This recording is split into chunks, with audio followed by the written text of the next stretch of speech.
दोस्तों, कैसे हैं आप लोग। उम्मीद करता हूं कि बेहतर होंगे। और आइए स्टार्ट करते हैं आज एक बहुत इंपॉर्टेंट टॉपिक। हाल ही में करंट में बहुत ज्यादा चर्चा में रहा है और हम ध्यान नहीं देते हैं। यूसीसीएन मतलब क्या है? UNESCO creative city networks. ध्यान रखिएगा, यूनेस्को के रचनात्मक शहर का ये नेटवर्क है और हमें इसके बारे में पढ़ना है कि आखिर ये कैटेगरी है क्या और आज हम इसकी चर्चा क्यों कर रहे हैं। हाल ही में यूनेस्को ने हमारे जम्मू कश्मीर को यूनेस्को क्रिएटिव सिटी नेटवर्क में शामिल किया है। तो आइए इसके पीछे की पूरी भूमिका देख लेते हैं। आखिर यहां से हमारे पास कोई भी प्रश्न आए तो हमें बनना चाहिए। आइए स्टार्ट करते हैं आज का लेक्चर जो बहुत ज्यादा इंपॉर्टेंट है। आइए शुरू करते हैं। सबसे पहले बात करते हैं यूनेस्को के रचनात्मक शहर network UNESCO creative city network को कब लॉन्च किया गया। तो ये फर्स्ट क्वेश्चन का आंसर आपको यहाँ पे मिलेगा कि 2004 के अंदर यूनेस्को के अंदर ये लॉन्च किया गया 2004 में। इसका उद्देश्य क्या था, इसका लक्ष्य क्या था, इसका टारगेट क्या था? ऐसे शहरों के मध्य सहयोग को बढ़ावा देना जिसने अपने सतत शहरी विकास के लिए रचनात्मकता को एक रणनीतिक घटक के रूप में मान्यता प्रदान की है। मतलब क्या है? इसका टारगेट ये है ऐसी सिटीज के बीच कोऑपरेशन डेवलप करना जिसने सस्टेनेबल अर्बन डेवलपमेंट में क्या किया हो, क्रिएटिव वर्क किया हो। मतलब सस्टेनेबल अर्बन डेवलपमेंट में क्रिएटिविटी को क्या किया हो, मेन इंस्ट्रूमेंट के रूप में यूज किया हो। कुल मिला के हमें यह ध्यान देना है कि जो भी शहर होगा वो सस्टेनेबल अर्बन डेवलपमेंट में क्रिएटिविटी के साथ काम करेगा। क्लियर हो गई बात। आइए अगली बात करते हैं।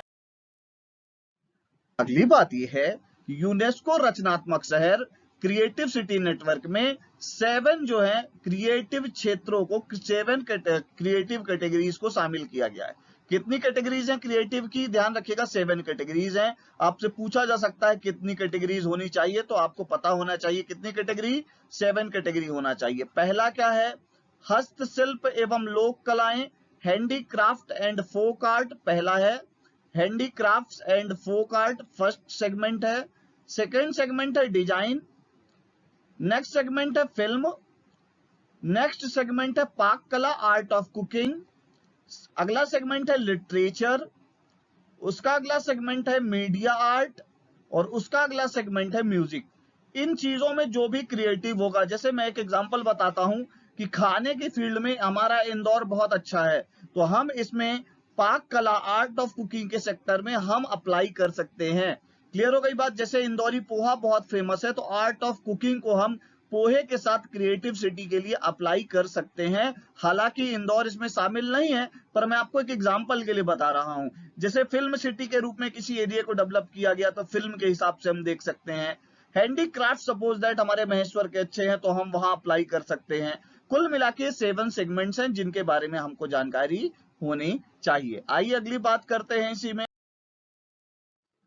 अगली बात यह है 8 नवंबर 2021, एकदम करंट की न्यूज के हिसाब से 8 नवंबर 2021 यूनेस्को ने विश्व भर के 49 शहरों के रचनात्मक शहरों के नेटवर्क में शामिल किया। मतलब 49 new city added in creative city network.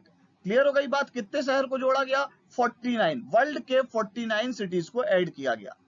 अब इस नेटवर्क में 90 देश, मतलब टोटल 90 कंट्री के 295 सिटीज को शामिल किया गया है। 90 कंट्री टोटल है वर्ल्ड की जिनमें क्रिएटिव सिटी नेटवर्क है और उसमें 295 क्या है, सिटीज हैं। और भारत के कितने शहर शामिल हैं ये भी इंपॉर्टेंट है। 6 city included, 6 city of India is included in, ध्यान रखिएगा, creative city network. 8 November 2021 declaration of UNESCO की घोषणा के अनुसार, ये ध्यान दीजिएगा, श्रीनगर को, किसको? श्रीनगर को। यहां पे ध्यान दीजिएगा, जम्मू कश्मीर नहीं, श्रीनगर को यूनेस्को के रचनात्मक शहरों के नेटवर्क में शामिल किया गया है। श्रीनगर को यूनेस्को के क्रिएटिव सिटी नेटवर्क में क्या किया गया है? शामिल किया गया है। बहुत ज्यादा इंपॉर्टेंट है, ध्यान रखिएगा। इसे शिल्प और लोक कला का एक रचनात्मक शहर नामित किया गया है। हैंडीक्राफ्ट्स और आर्ट, जो मैं अभी आपको बता रहा था, हैंडीक्राफ्ट्स एंड फोक आर्ट, इस कैटेगरी के अंदर मैंने 7 कैटेगरी जो बताई थी उसकी पहली category handicrafts and folk art की कैटेगरी में ध्यान रखिएगा किसको शामिल किया गया है? श्रीनगर को। क्लियर हो गई बात। आइए इसी में अगली बात करते हैं। इसी में अगली बात हम ये करते हैं कि यूनेस्को के रचनात्मक शहरों के नेटवर्क में क्रिएटिव सिटी के नेटवर्क में शामिल होने वाला छठा भारतीय शहर है, सिक्स्थ सिटी इन इंडिया, वो जो किस में आ गई है, यूनेस्को के क्रिएटिव सिटी नेटवर्क के अंदर आ गई है। क्लियर हो गई बात। इसमें क्या है, इसके पहले कौन कौन शामिल थे, तो मुंबई, चेन्नई, हैदराबाद, बनारस एंड जयपुर, ये 6 सिटीज थी, 5 सिटीज थी जो श्रीनगर के पहले जिनको मान्यता प्राप्त थी। आइए अपन बात करते हैं कौन सी सिटी को किस कैटेगरी में शामिल किया गया है। तो सबसे पहले हम बात करते हैं मुंबई की। मुंबई की बात करने से पहले हमारे स्पर्धा टेस्ट सीरीज है, हमारे इरा इंस्टीट्यूट के ऐप में, हमारा ऐप डाउनलोड करिए, हमारी टेस्ट सीरीज को अवेल करिए और आपको वहां पे हमारे पूरे टेस्ट आसानी से मिल जाएंगे। उसमें आपको हिंदी मीडियम, इंग्लिश मीडियम दोनों में टेस्ट अवेलेबल होंगे और आपको करंट अफेयर और स्पोर्ट्स की क्लासेस मिल जाएंगी। आप हमारे कोर्सेज को ज्वाइन करने के लिए और इस वीडियो के पीडीएफ प्राप्त करने के लिए इरा इंस्टीट्यूट का ऐप डाउनलोड करें, डिस्क्रिप्शन में लिंक दे रखी है। क्लियर हो गई बात। आइए अगली बात करते हैं। मुंबई को फिल्म के क्षेत्र में, फिल्म के एरिया में मुंबई को दिया गया है प्लेस। उसके बाद करते हैं हैदराबाद। हैदराबाद को काहे में, पाक कला के क्षेत्र में, फूड कुकिंग के क्षेत्र में, ध्यान रखिएगा, क्रिएटिव सिटी नेटवर्क में शामिल किया गया है। और आप लोगों को याद हो तो हैदराबाद की बिरयानी बहुत फेमस है, मुंबई की फिल्म इंडस्ट्री से हम सब परिचित हैं, तो ये दोनों हो गया। क्लियर। आइए अगली बात करते हैं।